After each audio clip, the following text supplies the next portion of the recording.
Europe 1 Soir. 19h, 21h, Pierre de Villeneuve. Et je salue mes camarades du soir. Bonsoir Louis Alter. Bonsoir Pierre. Journaliste politique au Figaro. Bonsoir Victor Hérault. Bonsoir Pierre. Journaliste politique à Valeurs Actuelles. Et bonsoir à vous Jean-Jacques Urvoas. Bonsoir monsieur. Merci d'être avec nous. Vous êtes ancien ministre de la Justice sous le mandat de François Hollande. Vous êtes professeur des universités en droit public à l'université de Brest. Et puis vous publiez cet anti-manuel de droit constitutionnel aux éditions Odile Jacob. Alors au début je me suis dit, tiens chouette, un anti-manuel, ça fait anti-manuel. Emmanuel Macron avec l'Élysée, le tapis rouge. En fait, que nenni. C'est un livre qui s'interroge sur cette 5e République qui a tellement évolué depuis le général de Gaulle.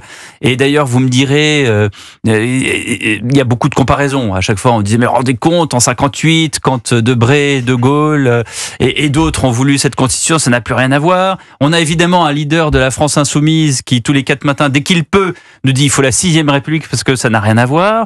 Cette 5e République, aujourd'hui, on en voit ce que j'appelle souvent dans les émissions l'angle mort, auquel personne n'avait pensé. 3 couloirs de nage complètement hermétiques, personne ne se parle et finalement, on fait des compromis comme jamais de la vie, on en a fait. Et alors on a les observateurs politiques qui nous disent, mais regardez en Allemagne, ils marchent par coalition. Alors d'autres observateurs, dont Victor Hérault, Louis Alter, disent, mais qu'est-ce qu'on est en train de comparer la culture allemande oui. à la culture française ? Ça.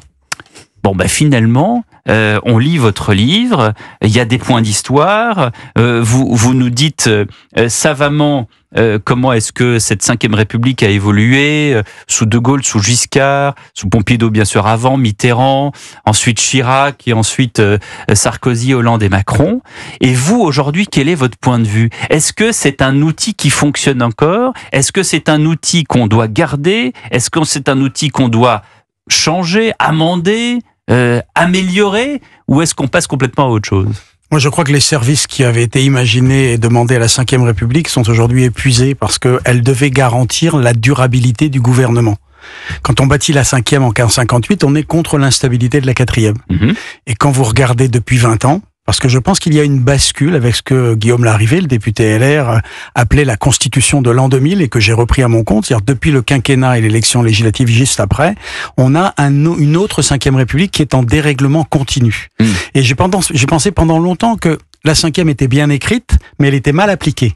Mais est-ce qu'elle était un tutu personné pour le général de Gaulle ? Certainement pas. Parce que, de mon point de vue, le fondateur de la 5e, c'est pas De Gaulle, parce que De Gaulle est exceptionnel et qu'il est historique et qu'il a une histoire avec la France qui lui est singulière. C'est Georges Pompidou, qui à partir de 69, met sa pratique exactement dans les traces du général De Gaulle, la majesté, l'histoire en moins. Rien n'interdisait à Pompidou d'appliquer le texte tel qu'il a été écrit, puisque comme le disait l'un des ministres importants du général De Gaulle, Jean Foyer, est-ce qu'un jour la 5e République a été appliquée comme elle a été écrite ? Je ne le certifierai pas. Et en vérité, on sait que la 5e République n'a pas du tout été appliquée comme elle a été écrite.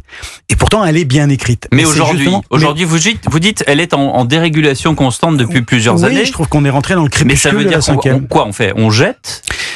On amende, on change. Moi, je ne suis pas un zélateur d'une 6e République dont je ne sais pas contenu. Après, on l'appelle comme on veut, parce que si c'est une 5e République qu'on change, on peut l'appeler 6e ou on peut appeler oui, mais je crois qu'il y a des éléments qui aujourd'hui appellent des corrections, parce que nous avons eu, avec le quinquennat, une concentration des prérogatives auprès du chef de l'État.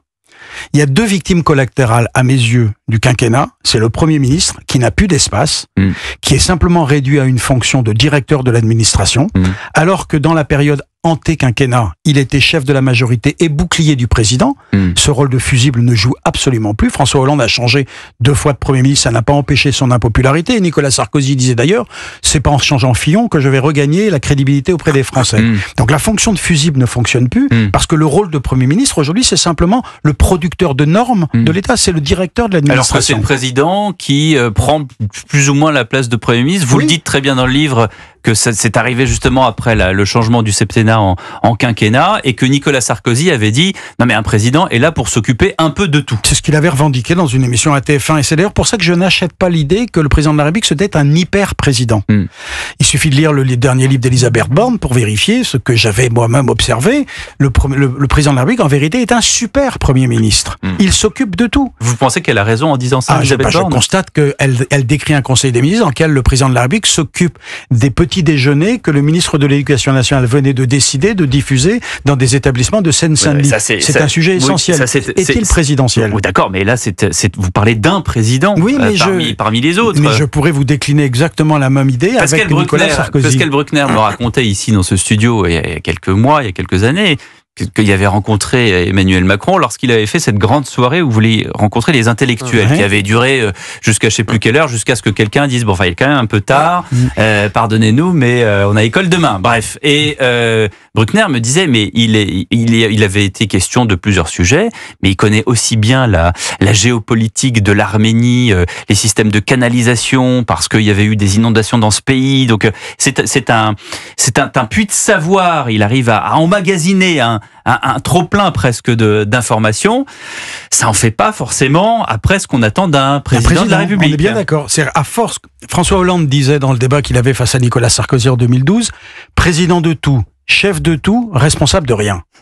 Et c'est là la difficulté. Ça, c'était la pique qui lui avait collé. C'est la réalité. Et celle-là, le président s'occupe de tout. On note bien que vous avez été le garde des Sceaux de François Hollande et pas de Nicolas Sarkozy. Absolument. Oui. Et il n'est responsable de rien. Donc la victime du quinquennat, c'est d'un côté le Premier ministre qui n'existe plus, enfin Elisabeth Borne, Gabriel Attal, Jean Castex, et l'Assemblée nationale. L'Assemblée nationale, à partir de... Regardez la différence que vous avez de la participation aux élections législatives de juin 2022, moins de 50%, 46% de votants, parce que la messe est dite et qu'on ne va pas continuer à voter, et la participation des élections législatives de juillet 2024, 20 points de plus. Oui. Parce qu'il y a un enjeu. Et donc, tous les candidats aux élections, je l'ai été face à Nicolas Sarkozy, en tout cas face à la victoire de Nicolas Sarkozy, j'ai été élu. J'avais pas mis, et quand j'ai été candidat à nouveau en 2012, au moment de la victoire de François Hollande, j'ai mis la photo de François Hollande sur mes documents.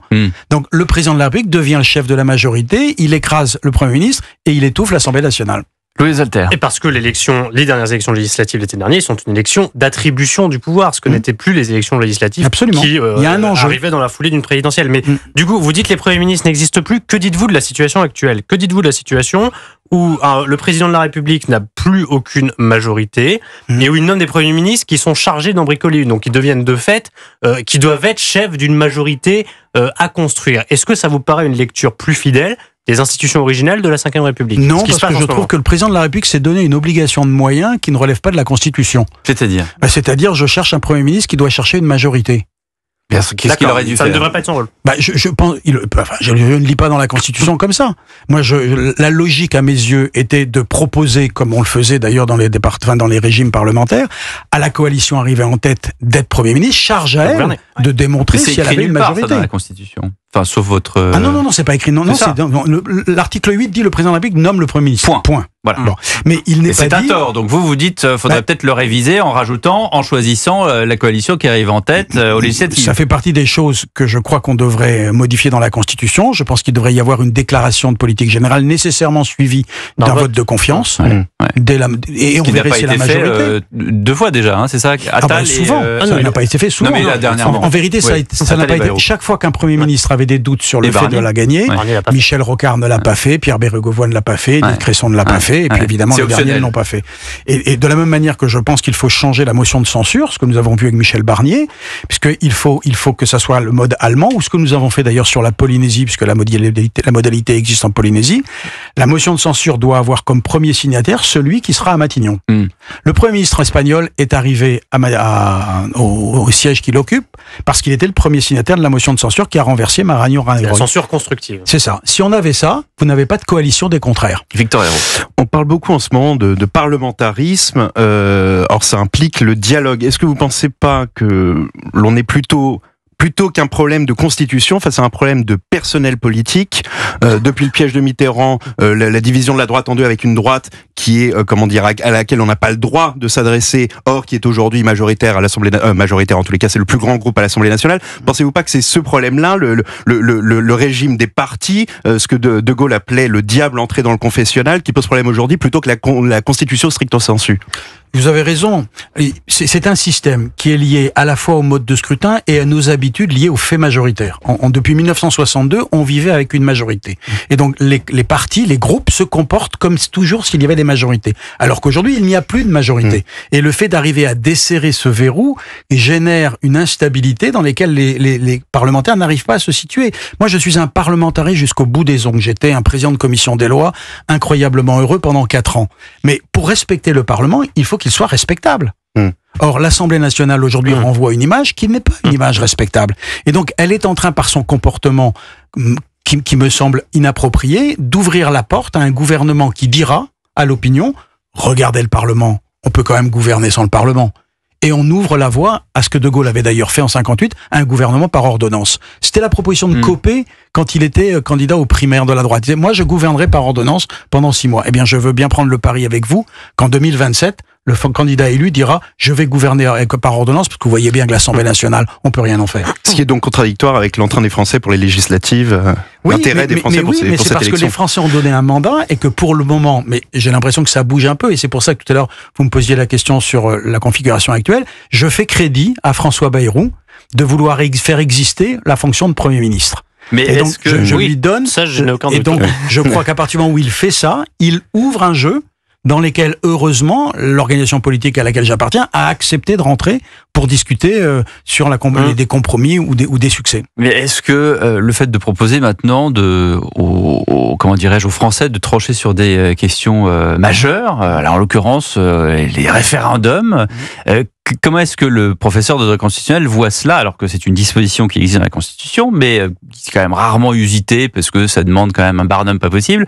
Est-ce que ça veut dire que c'est la fin ou d'une certaine manière la fin de la démocratie représentative, ou est-ce que c'est un trop-plein de démocratie représentative? Est-ce que c'est une bouée de sauvetage à la situation que l'on a énoncée tout à l'heure, en l'occurrence l'angle mort qui fait que personne ne s'entend finalement dans ce Parlement, avec en plus un gouvernement bidouillé dans lequel d'ailleurs tous les membres ne s'entendent pas? Comment est-ce que vous voyez cette idée de référendum? Je le vois comme une possibilité qui a été imaginée en 58 de marcher sur 2 jambes, c'est-à-dire qu'on peut faire la loi en passant par le Parlement, ça s'appelle la souveraineté nationale, et on peut demander au peuple de trancher des questions, ça s'appelle la souveraineté. Pourquoi est-ce qu'on l'a pas fait plus souvent? Eh bien, pour une raison très simple, c'est qu'on a une conception française du référendum qui est liée aux bénéfices que le président de la République peut en tirer.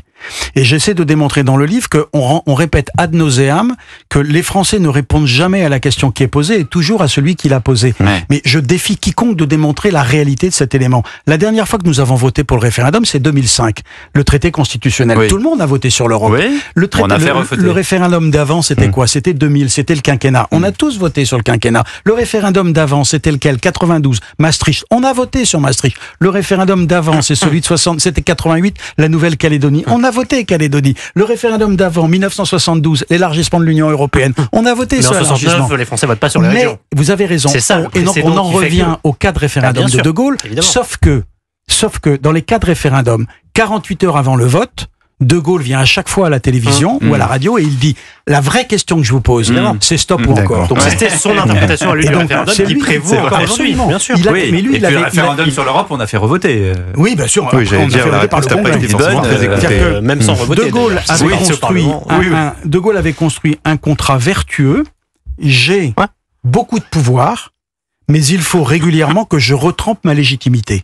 En vérité, il aurait pu avoir la phrase de Sieyès comme viatique. Sieyès disait « l'autorité vient d'en haut, la confiance vient d'en bas ». Et donc De Gaulle nourrissait toute convocation des électeurs aux urnes était un contrat de confiance. Cette affaire, c'est terminé. Merci beaucoup Jean-Jacques Urvoas, anti-manuel de droit constitutionnel. C'est votre dernier livre publié aux éditions Odile Jacob. Et nous, avec Louis Osalter et Victor Hérault, on continue de passer en vue l'actualité. À tout de suite dans Europe 1 Soir.